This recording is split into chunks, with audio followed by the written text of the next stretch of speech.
ఒక point touch చేశారు.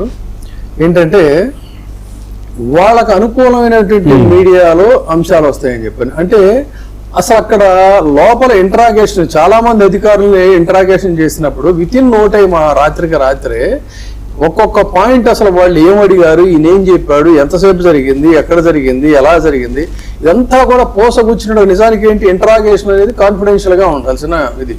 Interrogation అంటేనే అది కదా దర్యాప్తు అంటే. ఆ దర్యాప్తు రిపోర్ట్ చాలా కాన్ఫిడెన్షియల్ గా ఉండాలి. కానీ చాలా ఫస్ట్ హ్యాండ్ రిపోర్ట్ లాగా వాళ్ళు మీడియాలో వచ్చినప్పుడు వాస్తవానికి ఏంటంటే అమిత్ షా గారితో పవన్ కళ్యాణ్ గారు ఫలానా ఇష్యూను మాట్లాడారు అని అంటే మీరు చూసారా, మీరు విన్నారా అనే దాని మీద ఇంత పెద్ద రాద్ధాంతం కొన్ని రోజులుగా జరుగుతుంది, చూస్తున్నారు. మరి ఆ చిన్న విషయాన్ని రాద్ధాంతం చేస్తేనే మరి మీరు సాక్షాత్తు దర్యాప్తుకి సంబంధించి పలుమార్లు, ఒకసారి కాదు, ఆ యాజ్ ఇట్ ఈస్ యథాతథంగా వస్తా ఉంటే మీరు చూసారా, మీరు విన్నారా అనే దాని మీద అసలు మీరు ఎందుకు ఆందోళన చేయలేదు, మీరు అసలు దాని గురించి ఎందుకు మాట్లాడలేదు? దానికి ఎక్స్టెన్షన్ సార్ మీరు అన్నట్టు ఆ రిపోర్ట్ ఏంటంటే చాలా క్లియర్ గా సిట్ నివేదిక వాళ్ళు బయటపెట్టిన అంశాలు ఏంటంటే A1 రాజకేశ్ రెడ్డి ప్రతి నెల 50-60 కోట్లు వసూలు చేసి A4 అంటే వైసీపీ ఎంపీ మిథున్ రెడ్డికి, నాటి వైసీపీ నేత విజయసాయి రెడ్డికి ఆయన A5, అలాగే భారతీయ సిమెంట్స్ డైరెక్టర్ A33 గోవిందప్ప బాలాజీకి అందజేశారు. మొత్తం 3,500 కోట్ల కుంభకోణం ఇది.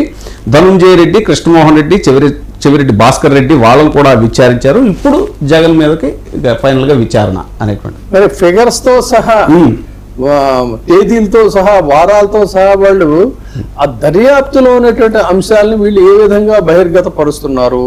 సోర్స్ ఆఫ్ ది ఇన్ఫర్మేషన్ అనేది నేరమైనట్లయితే అందులో నేరం అని చెప్పి దాన్ని చంద్రబాబు నాయుడు గారు కూడా సమర్థించారు కదా, నిన్న మొన్న మాట్లాడారు కదా ఈ ఇష్యూ సంబంధించి.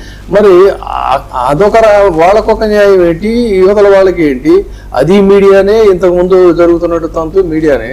మరి ఏంటి ఈ మీడియాల యొక్క ద్వంద్వ వైఖరి ఏంటి? అసలు కాన్ఫిడెన్షియల్ గా, ఇదేం కాన్ఫిడెన్షియల్ మ్యాటర్ కాదు, వాళ్ళకి ఏంటంటే సోర్స్ తెలిసిందని.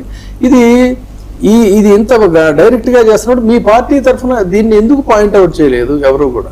సార్ ఖచ్చితంగా మేము పాయింట్అవుట్ చేస్తానే ఉన్నాం. ఎందుకంటే ఇప్పుడు నేను ఏదైతే చెప్పిందో చాలా రోజుల క్రితమే మా పార్టీలో చర్చ జరగడం, దాని గురించి మేము మీడియాలో మాట్లాడటం కూడా జరిగింది. అంటే రేపు ఎవరిని అరెస్ట్ చేస్తారు, లేదా రేపు కేసు ఏది టేకప్ చేయబోతున్నారు, ఎలాంటి విచారణ జరగబోతుందో అనేటువంటిది ఈ రోజే వాళ్ళ పత్రికల్లో రావడం, టీవీలో రావడం అనేటువంటి చూస్తున్నాం. అదే అధికారిక పత్రిక పోనీ అంటే ప్రభుత్వం తరఫున, లేకపోతే ఈడీ తరఫున, సిబిఐ సిట్ తరఫున పనిచేస్తున్న పత్రికలు అయితే అవి కూడా అసలు ఎంక్వైరీ రిపోర్ట్స్ బయట పెట్టకూడదు అస్సలు సార్. అంత మ్యాటర్ ఏ విధంగా బయటకు వస్తా ఉంది, దీన్ని ఎలా అలో చేస్తున్నారు, ఆ దర్యాప్తు సంస్థలు దీని మీద ఎందుకు మా రిపోర్ట్స్ ని మీరు ఎందుకు డిస్క్లోజ్ చేస్తున్నారు, ఎవరి పర్మిషన్ తో చేస్తున్నారు అని వాళ్ళు అడగాల్సినటువంటి అవసరం ఉంది. వాళ్ళని అడగాల్సినటువంటి అవసరం మీకు ఉంది. ఎందుకు ఆ పని జరగట్లేదు? ఇప్పుడు సార్ దర్యాప్తు సంస్థలు ఏదైతే ఉన్నాయో ఆ సంస్థలే ఈ సాయంత్రానికాలు వెళ్ళి పత్రిక యాజమాన్యాల దగ్గర కూర్చొని చర్చలు జరుపుతూ ఉంటే ఇంకా వాళ్ళు మరి అధికారులని ఏ విధంగా అనాలి, వాళ్ళని ఏ విధంగా వాళ్ళు వన్ సైడెడ్గా వెళ్ళేసి వాళ్ళకి విషయాలు చెప్పి వాళ్ళ ద్వారా మరి మళ్ళీ పేపర్లో రావడము, మరి వీళ్ళు ఇచ్చిన ఫీడ్బ్యాక్ కాబట్టి వాళ్ళకి ఎలా తెలుస్తాయి సార్? ఇప్పుడు వేరే అవకాశమే లేదు కదా ఇంకెక్కడ. ఇప్పుడు ఆ సోర్స్ ఎక్కడ కనపట్టలేదు కదా. ఎవరు విచారణ చేసేటువంటి వాళ్ళు ఉంటారు, ఎవరైతే విచారణకు గురవుతున్నారో వాళ్ళు ఉంటారు అక్కడ.